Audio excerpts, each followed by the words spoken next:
Hello friends, myself Professor Himanshu Thakkar. I am the Faculty of Accountancy of Vanita Vishram Women's College of Commerce, and I am providing you this video from Innovation Center of Vanita Vishram. Today I will be talking about the topic of issue of bonus shares. Now if you have learned about companies or company accounts, you know what is a share. Because once you understand the concept of share, then only you can understand the concept of bonus share. So as you know, company form of business has its ownership in the form of shareholders. The shareholders buy small portion of the capital of the company and they call it the share of the company. Now the shareholders get the dividend every year out of the business of the profit. Now when you look at shares, there are two broad categories of shares. One is equity shares and another is preference shares. Now when you talk about preference shares, they get the preference in terms of dividend. So a fixed rate of dividend is fixed over the preference shares. Whatever percentage of the shares are out of the profit, that percentage of dividend is provided to them every year. Now when you talk about equity shares, you don't get a fixed rate of dividend. It all depends on the company policy, what amount of dividend the shareholders will get. Now, as equity shareholders get the dividend which is not fixed, they get the more ownership right, the better ownership right as compared to preference shares. At the same time, equity shareholders also don't expect a particular rate of return just because they are the real owners of the business. So, company out of the profit keep some amount for their future. We can call it plowing back of profit. So they keep the amount of profit for future expansion, and because of that, equity shareholders don't mind. So at times it has been found that companies are very conservative in giving equity dividend. Now, when equity dividend is not given and the money out of the profit is saved in forms of reserves, over a period of time, the reserves accumulate and then it starts the problem for the company. Just because when the reserves amount become larger, the equity shareholders get dissatisfied because they are not getting the good amount of dividend they deserve. At the same time, the new investor, the new shareholders always feel that the companies are very conservative and so they are not ready to buy the shares when the company issues new shares. Along with that, when the competitors see such amount of reserves and accumulated profits, they tend to believe that this business is quite profitable and they get into it, and ultimately it affects the business with the competition increase. So time and again there is a situation where company wants to convert the accumulated reserves into capital, and that can be done through issue of bonus shares. So when the bonus shares are issued, the equity shareholders don't pay any amount, but whatever reserves which belong to them out of the accumulated profits, whatever has converted into reserves, that reserve is capitalized with the help of bonus shares. Now let us just go through the concept of bonus shares through certain slides. Then I will show you how the accounting part works in case of issue of bonus shares. Let us see. So bonus shares are issued to the existing shareholders out of the accumulated profits and reserves. Bonus shares are always fully paid and right to renunciation is not available in respect of bonus shares.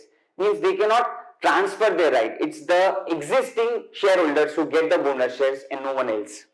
It is also called capitalization of profit. As I just said, it's a way of capitalizing your accumulated profits. It's nothing else.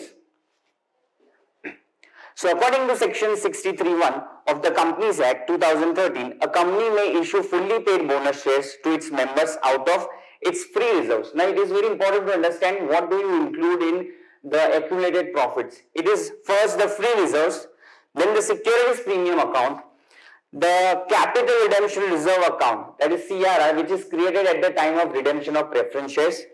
And one thing one has to remember is bonus shares cannot be issued out of revaluation reserve. Means once you revalue the assets and thereby you create a reserve, but then you cannot use that reserve for issuing bonus shares. So sources for issuing fully paid bonus shares. Now there are two ways of issuing bonus to shareholders.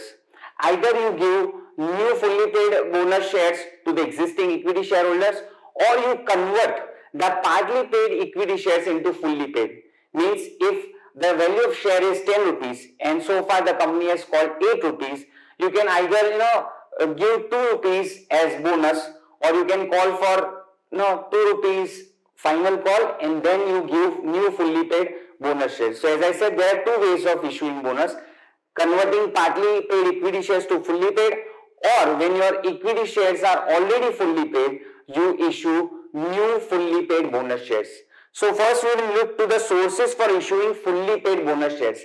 It is applicable only when your existing equity shares are fully paid. So what you can use to issue fully paid bonus shares? The first thing that you can use is securities premium account, the capital redemption reserve account CRR, surplus or profit, that is unappropriated part, any type of revenue reserve, development rebate reserve, investment allowance reserve, debenture redemption reserve, and so on. So you get more choice of issuing fully paid bonus share as compared to converting partly paid equity shares to fully paid via bonus. Let us see next the sources for making partly paid shares as fully paid by declaring a bonus for that. Now for that you can only use surplus or profit, which is unappropriate part, any type of revenue reserve, development rebate reserve, investment allowance reserve, debenture redemption reserve, and so on. Now if you can compare the last two slides, you must have noticed that for issuing new fully paid bonus shares, you can make use of securities premium and CRR. But for converting partly paid to fully paid equity shares, you cannot use securities premium as well as CRR. That you need to keep in your mind, just because when you will do the sums, that point is going to confuse you. So make sure you remember that you can use security premium and CRR to issue, but only for issuing fully paid bonus shares. You cannot use both of them for converting partly paid shares to fully paid via bonus. Let us go ahead. So what are the conditions of issue of bonus shares? Not every company can go for bonus issue. There are certain restrictions over it, certain guidelines for that. So what are the conditions?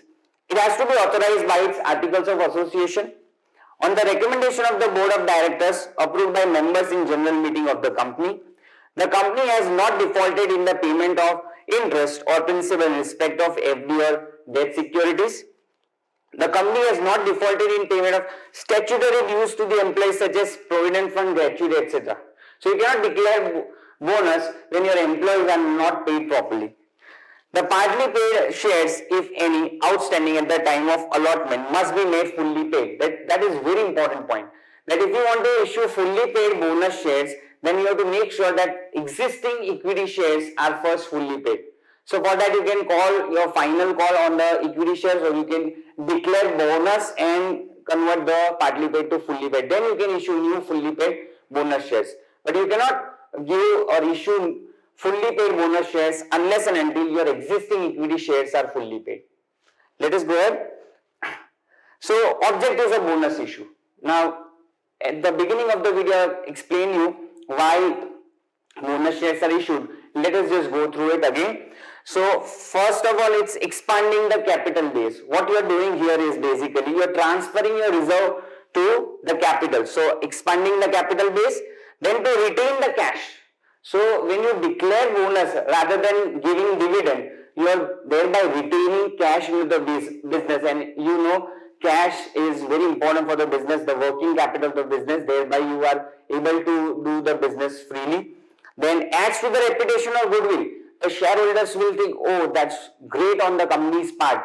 They are giving the dividend as well as time to time they are issuing the bonus shares. So without getting any money from them, we are giving them new shares, and that thereby the goodwill of the company will increase. It leads to more trading and liquidity. The more number of shares outside in the market, the more transactions, more trading will take place, and there will be more liquidity. The shares will always be in demand. And the paid up capital reflects the actual capital employed by the company. So basically when you transfer the reserves to capital, it actually shows how much money is involved in the business. Moving further, what are the advantages of bonus issue to the company? Now again I discussed this in the beginning, Let us go through it again. So it retains the cash for the business. Capital structure becomes more realistic. Whatever funds you are involved in the business are reflected in the capital structure. It adds to the reputation or goodwill. It gives more security to the creditors. Creditors will feel secure that this company has a lot of money. They can easily give credit to the company, and thereby the purchase becomes easy. Credit purchase becomes easy. It reduces high rate of dividend. So when you can understand the concept of how dividend per share works, the dividend divided by number of shares, so it will show much more dividend initially, but when you issue bonus shares, the number of shares will increase and thereby per share dividend will decrease. So it reduces the high rate of dividend that may create problems in the market in terms of the shares trading as well as the competition. It will be an advantage here. And it reduces the chances of any takeover bid.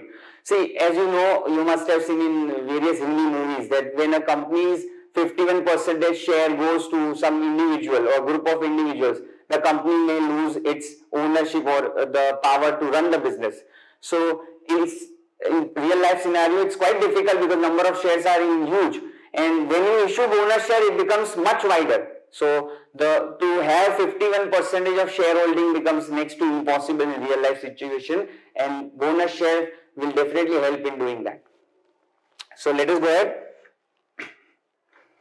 What are the advantages to the shareholders?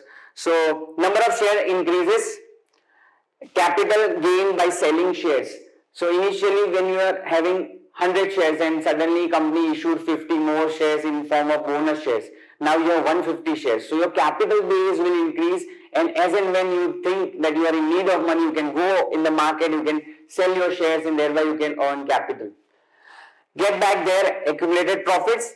See, basically bonus share is nothing but equity shareholders dividend which is not declared by the company. So ultimately equity shares are getting what they used to or they should get in form of dividend. They are getting what is theirs in the form of bonus shares.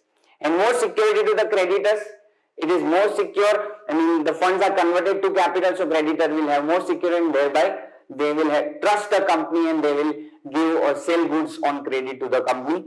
And bonus shares cannot be treated as dividend. Equity shareholders will continue getting the dividend, and the bonus shares will not be considered as a dividend. It is a separate thing, and bonus issue is a separate thing. So what are the disadvantages? There are still certain disadvantages.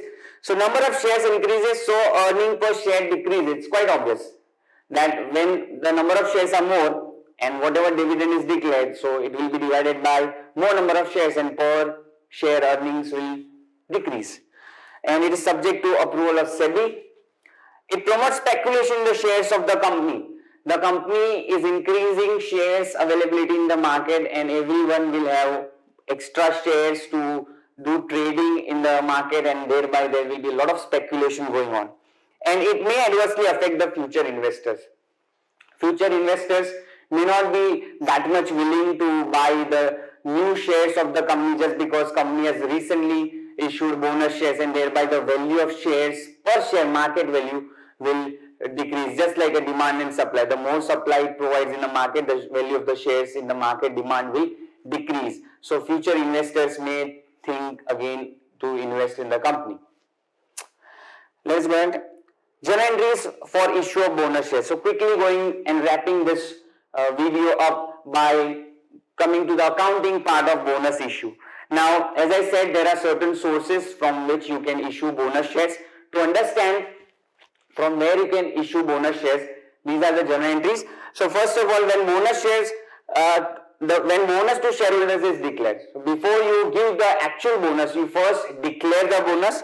For that, you decide that what will be the sources from where you are going to get the bonus. It's basically transferring the money which is there in the reserve into the box of the bonus, and then from the box of bonus you transfer to the box of capital. It's just like that. Very simple journal entry. So you take out money from CRR, you take out money from securities premium, general reserve, surplus or divisible profit, so all will be debited, and the money will be transferred to the account of bonus to shareholders.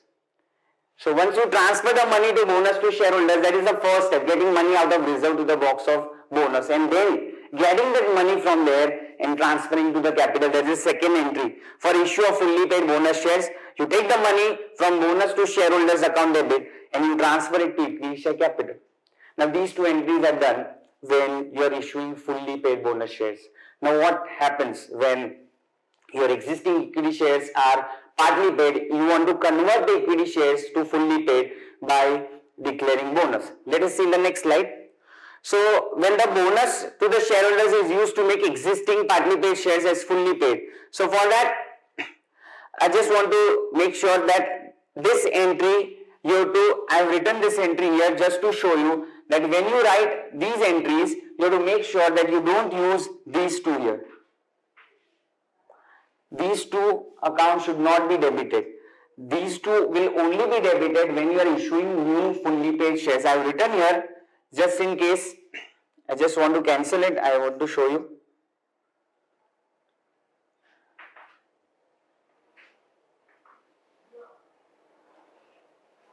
So you just cancel these two accounts because it won't come as part of. These two will not come when you want to issue, when you want to convert your existing equity shares to fully paid, existing partly paid equity shares to fully paid. So these two cannot be used. So what you can use is general reserve account, or you can use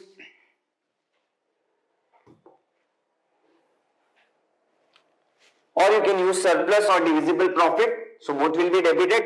Two, you transfer to bonus to shareholders account. Then what will happen? Then second entry will be for making final call due. You are just making the call due. So entry will be equity share final call account debit. Equity share final call account debit to equity share capital. Right. So here you are making three steps. First, you get the money from the reserve to the box of bonus.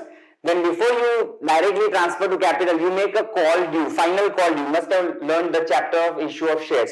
In there, you learn about making the calls due. So for that, you to make the entry equity share final call account debit to equity share capital account.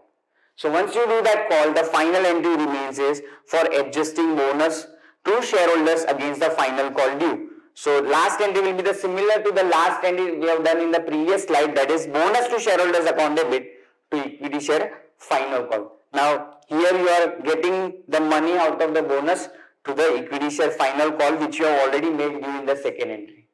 So I hope you understood the concept of bonus issue, and if possible we will work out together again with some sums, or later on we can also have a video of redemption of preference share. There we will again discuss the point of bonus issue.